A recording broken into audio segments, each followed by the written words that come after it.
Hi everyone, I'm Trisha Morris from Club Scrap. Welcome to my warehouse in Neenah, Wisconsin, where we've been designing kits every month for almost 22 years. It's great to be with you today. I've got a fun project in which I'm taking Club Scrap's Zest for Life collection, and instead of making 8 12 by 12 pages by following my instructions for that, I've created a whole new set of written instructions to help you create some gifts for your main squeeze. Now, I'll be working at a pace that's probably going to be too fast for you, but that's okay. This video is going to be available for you to watch again when you have all the supplies on hand and you're ready to craft. Just work at your own pace in your own time when it's convenient for you. But for now, let's just watch how this clever project comes together. So as I mentioned, we will be working with Club Scrap's Zest for Life page kit, and our kits come with the same basic materials, which include plenty of 12 by 12 papers, cut-aparts, ribbons, photo mats, and other embellishments. Plus this month, the kit contains a stencil. So normally you would download your instructions, which are very detailed, and by using the instructions, I would help you step by step, along with a video workshop, transform the contents of the kit into 8 really fun pages. So this kit does make these layouts, but it can also make something else really cool. We're going to be using the papers according to these instructions to create 2 slider gift boxes. So these boxes hold A2 cards and envelopes perfectly, and this kit makes not just 1 but 2 of them. In addition, it makes a ton of cards to put inside the no card boxes. In fact, from this 1-page kit, you'll get the 2 slider boxes and 16 really fun cards to put inside the boxes. So to do this, we're going to follow a basic Club Scrap orderly protocol of trimming, and I'm just going to file the pieces I create into this accordion pocket file. I don't have specific pockets assigned to all the elements, but it's just a nice way to keep my work surface clean and organized. And then I have my papers just out of the bag for the collection. So typically what I do is sort the paper in the order in which I'll trim it. So this is my plan. I'm going to cut this orange print, so that goes on my work surface face down so I can put everything in order. And then I'll cut a green plain, and then I'm going to make a bunch of card bases, and for those I'll use 2 of these dark yellow papers that come in the kit, 2 light yellow, a plain orange, and then 1 of these really gorgeous lime prints. I'm going to put that face down. Next, I'll trim an orange print, so this has the actual oranges on it. Another lime print, that will make the sleeves of our trays. Once again, I'll trim this other orange and lime to make the base of our trays, and a few other things. Finally, we'll have some cut-aparts that you can trim on your own. These will help you decorate your cards if you just adapt them to the card sizes we're working with. So now that my papers are completely in order, I'll use the guillotine-style trimmer to cut the papers. Again, I'm going to be working way too fast for you, but I think the magic here is seeing some of these efficient trimming ideas that you can apply to your card making every day. So I'm going to trim this at 8 inches, make sure the paper's flush at the top, and then I'm stabilizing on the clear bar, and then slide to 4. And that creates 3 strips of the same size. These are going to be card panels, so I'll cut them all at the same time horizontally at 10.5 and 5.25. I just made a total of 6 card panels, and those can all just be filed away. And we also have these narrow strips. We'll be using these on our finished cards as well. Okay, this next piece of paper is the lime, and I'm going to check the grain direction since eventually this paper will be folded in half to make card bases. So I'm going to hold it by an edge and make sure that it droops easily from left to right. So if you hold it against the grain, this paper is very stiff and not cooperative. This direction, it is very cooperative. So I hope that's a tip that you're all learning from me as we go. Now I'm going to trim this at 11.75. It creates a really small scrap. And then 8.5. We'll rotate and cut at 11 and 5.5. Now those last 2 cuts just made 2 card bases for me, just like that. We do have a scrap, which I'll just file away. And then this last strip, we're just going to make a series of panels. Let's see, 9.75, 7.5, 5.25, and 3. if you keep working at it, your trimming skills will really improve if you work with Club Scrap. Okay, so I've got all of these little panels. I'm going to file them. And this is this next step is going to build a lot of card bases for us. I'm checking my grain direction, making sure the paper dips easily left to right with the two dark yellow papers I'm working with. I'll trim at 8.5. This is a great formula for making cards. 11 and 5.5. So in those three cuts, I just made 4 card bases. Then you have this narrow strip here, this 1 by 8.5. I'm going to make some little anchoring strips by trimming at 7 and 3.5. These will be filed away to be used later. And then I do have some small scraps for my circular file. Okay, now this last cut will be at 9.5 and 4 3/4. I'm just making panels. Now, that's really cool because with 2 sheets of paper, I've got 4 card bases, I have 4 panels, and you can see how these panels nest perfectly onto the panels we created previously. So again, all the math's been done for you. You've got 2 additional light yellow papers. Let's trim these the same exact way. So I'll just go quickly through this. 8.5, this is a review. 11, 5.5. You've got 4 more card bases. Then this narrow strip, 7, 3.5. 2 more strips that we can use for anchoring, and then 2 tiny little scraps for my circular file. And lastly, 9.5 and 4 3/4 on this strip.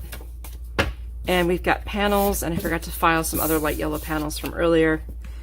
And that's scrap from before. Now, you've got 2 more sheets here. Again, check your grain direction for the orange, plain, and the lime print, and you'll go ahead and trim this the same way.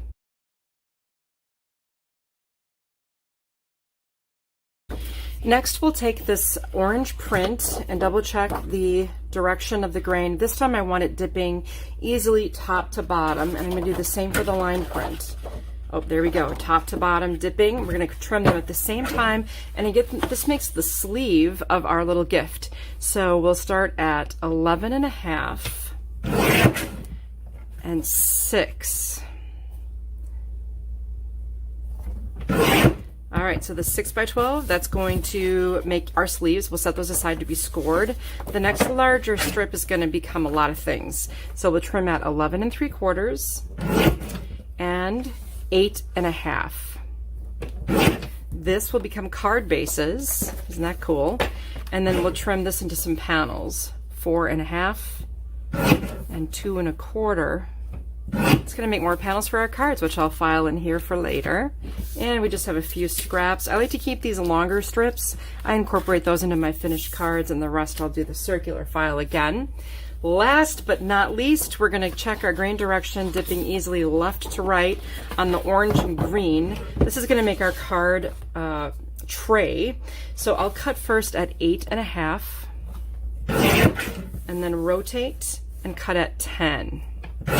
Now I'm going to set these 2 pieces aside to be scored, and then here we have this longer strip, which I'll cut at 8 and 4. And these can once again be filed. These narrow strips here, let's trim at 9 3/4, 7.5, 5, and 2.5. Almost done with the trimming. Really, really, really close. So we'll stack up what we've got. There is a series of larger mats or panels. We'll put those in here. Then these smaller rectangles, we're just going to give them one last little trim at 3 1/4, and the same for the other pair, 3 1/4. And all of these instructions are available to you on the special landing page I'll share. So don't worry about having to remember or make notes of all of these things. I've got you. Okay, I'm going to set my trimmer aside and swap this for a score pal. Now, if you don't have a score pal, definitely consider getting one. The world will open to you for projects if you happen to have one of these in your possession. I'm going to score these 8.5 by 11 inch tray papers vertically at 1, 2, 6.5, and 7.5. Then just rotate and score again at 1 and 2, and then 8 and 9. Repeat that for the second piece, same exact measurements. Then locate the long sleeves, these are 6 by 12, and let's score at 2 3/4 and 3 3/4. And then I'm going to give you some weird measurements here, 8 and 3/8. So it's easy on this unit. 8 and 1/8, 2/8, 3/8. So just 3 notches from the 8, and then 9 and 3/8. Repeat for the second piece. 2 3/4, 3 3/4, 8 and 3/8, and 9 and 3/8. Lastly, this project makes 12 cards, and all of your card bases are trimmed and ready to go. One option is to score all of your card bases horizontally at 4 1/4 and then fold them in half. The other option is to simply take your card and put it vertically into your score pal, bring the bottom up to the top, and then just use your fingertip to make your crease. And that way you skip the step of scoring, and we're confident in doing that because we remembered to trim the paper so that we'd be folding these cards with the grain. And if you've ever folded against the grain, then a score is going to be necessary to help make that a little easier. So just go ahead and fold all of your card bases in half.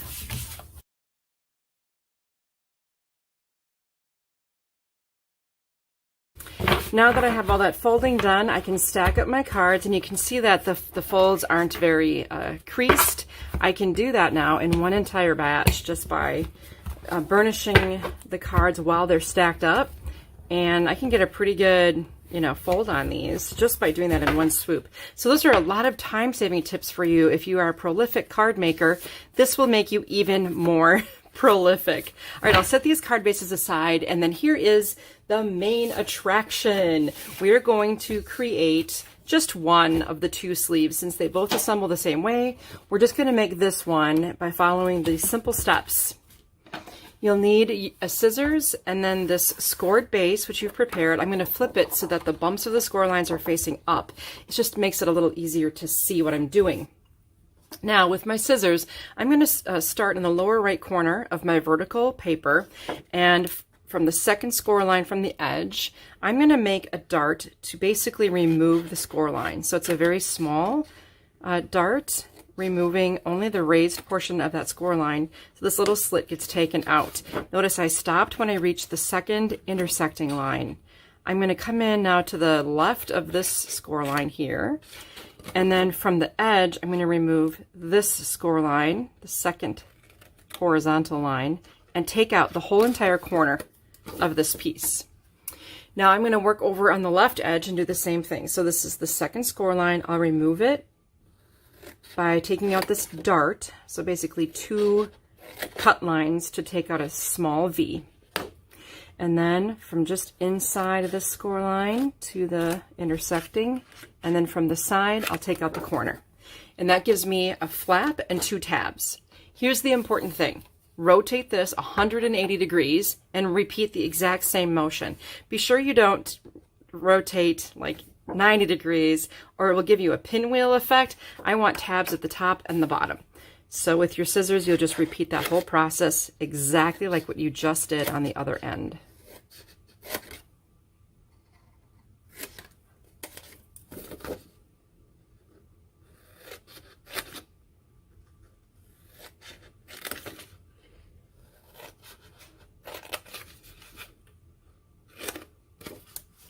Let's turn this into our tray by starting to fold along all of the bumps of the scores.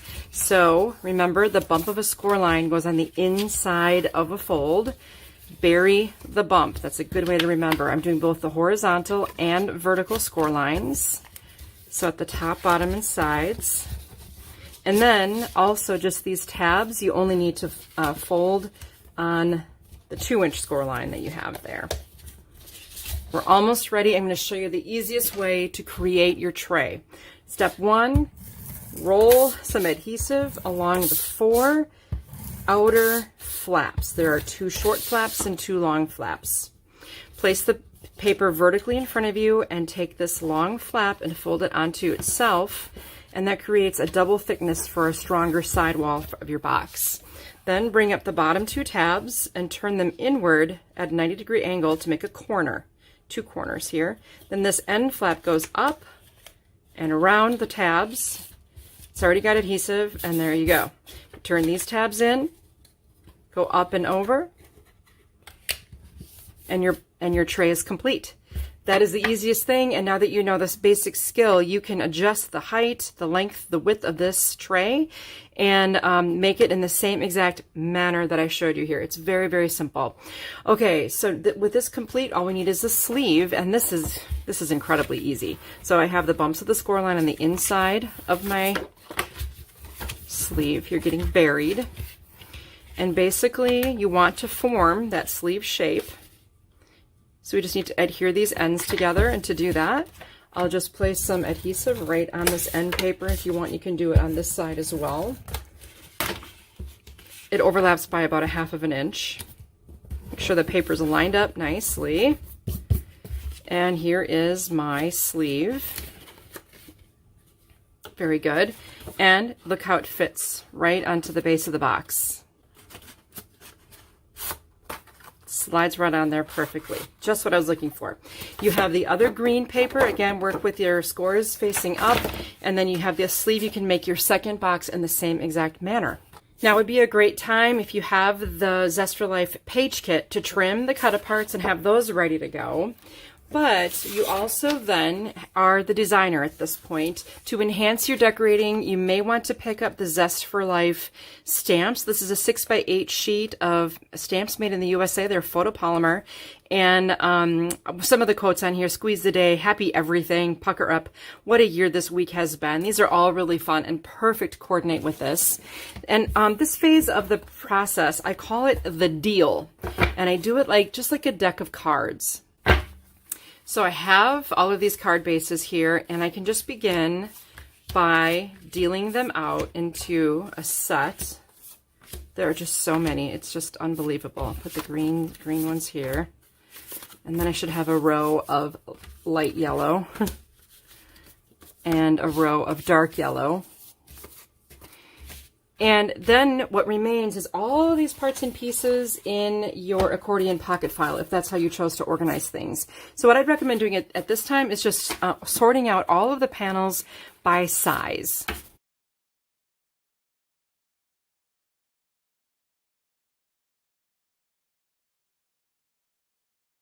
Isn't this a different approach to card making, where you have every confidence all these parts and pieces will work?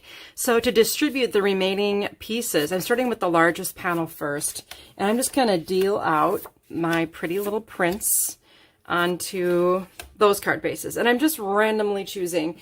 Now I also have all of these panels that are slightly smaller than the originals. So some cards will have 2 panels, some will just have 1.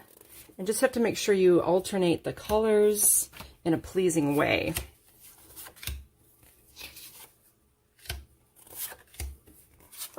There. Now I have all of these narrow little strips. I think they're 1 by 3.5. And if you'll notice, these are going to fit right on top of the panels that we just distributed. And what I like about this process is that it continues to distribute all of the different colors to the different cards. So just use your best judgment for deciding where you want these panels to go.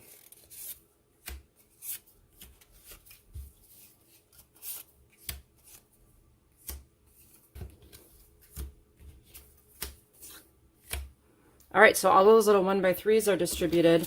A couple of these cards are going to have a nested strip as well. Check this out. This can nest, and that will fit there and there. And now we have these smaller panels that can be sent out. Again, just vary the colors to each card base.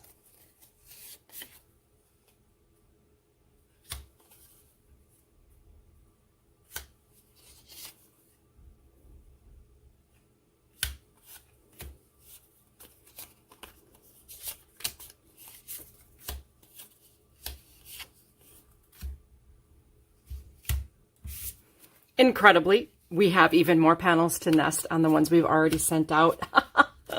Isn't this fun?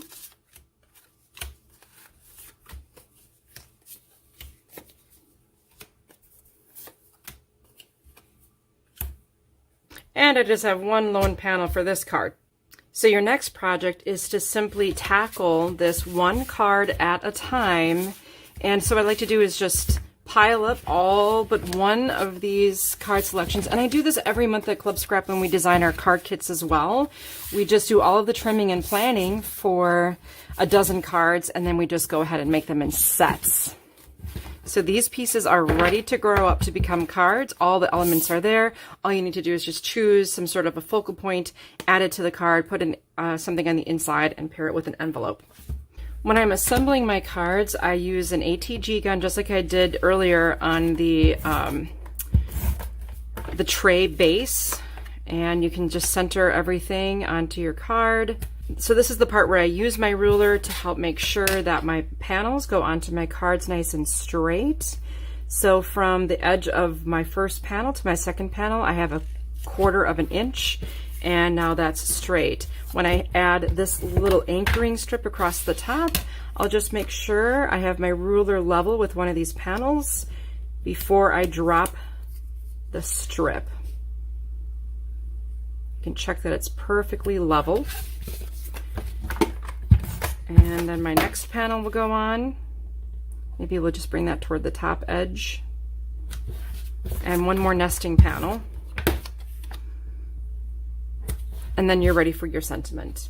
Let's take a moment to just review the beautiful cards that we've made with this collection. Now on the landing page I've made for you, which is clubscrap.com/squeeze, I will have pictures of all of these cards. Like, just in case you want to copy exactly what I did, you'll be able to do so with the help of these images. You can see how I incorporated the ribbon, the buttons, the other embellishments that came in this collection. I also happen to have a texture embossing folder that I used that had a citrus theme.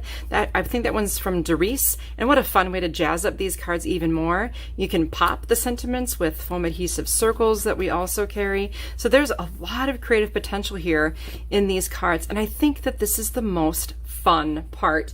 Now this quote here that's stamped on the strip is from the stamp sheet. So most of the sentiments on these cards came from the cut-aparts included in the page kit. However, a few of them were added, and just, I love that quote. What a year this week has been. I used that one several times. So once I sort of get a pattern or a style figured out, I pursue that for several of the cards. And again, it just is this assembly line of success here with these cards. There's the image from the cut apart, and then the stamp pucker up right on beneath it. We have that cute little rickrack included. Same style here. Easy peasy lemon squeezy. Can't go wrong with that. And boy, the stamp of all stamps, happy everything. You just have to have that one in your stash, right? Love this, you be you, I'll be me. This was embossed again, just adds a lot. The tag was included right in the page kit. So again, you're not left without, your embellishments. They're all there and provided for you. Plus the inspiration is there as well. I could just squeeze you. Isn't it amazing what you can accomplish with just one Club Scrap page kit? Again, not only the 8 12x12 pages are possible, and those pages will come with instructions and a video workshop so that you never have to really guess what the outcome will be. You will always know, and you can always scrap with confidence. But then we do a project like this, and I have a whole library of really fun alternative activities that can be done with our page kits and card kits. We can always anticipate what will be in them so that the outcome can be very consistent with this as well. Now, if you're wondering how much are these monthly card kits, they must be a fortune. The page kits must cost, I don't know, $50 to do all that. And as a matter of fact, the strength of our membership is what keeps our costs lower for you. So a subscription to Club Scrap to receive the page kit every month is only $21.95. It's completely risk-free because there is no demand of a length of time that you must be a member. I want to earn your loyalty by providing you with beautiful, quality, made in the United States products. And if you're not happy, we're not happy. So we want you to join us, give us a try. It is risk-free. And again, the membership for the page kit or card kit is only $21.95 a month. So whatever your favorite hobby is, I think that they cross over beautifully. Page making and card making are both wonderful things that go hand in hand. Now, if you want to go shopping, you don't have to be a member. It's just that members do receive special member discounts. So our members do love taking advantage of that. But of course, if you're not a member, you can shop all you want. Pick up that Zest for Life page kit for yourself and give it a try, even without joining. That's absolutely no problem. If you do some shopping within the next week and use the code SQUEEZE, then you will receive free shipping on orders over $50. And also, if you decide to give us a try and join us, we'd love to have you. It's how me and my team can keep doing what we love to do. I will give you a starter kit to create your very own accordion pocket file. Now, this is a critical tool to keeping you organized when we're working on our pages and cards. Now, if we're working on pages, we use the pockets to distribute everything to our 4 different double page spreads. And if we're working on cards, we do 3 different styles, 4 of each card. So the trimming process and the page making process all uses these same skills, which you will just strengthen and strengthen if you were to become a Club Scrap member. I know my members talk about that all the time, how much they see improvement in their own skills when they are a member. So again, thank you so much for joining me today. I hope you enjoyed this project and that you'll go back and view it again at your very own pace, maybe with that page kit from Club Scrap or perhaps with something that you have in your stash at home. Either way, I love sharing my creative ideas with you, and I look forward to seeing you again soon. Have a great one.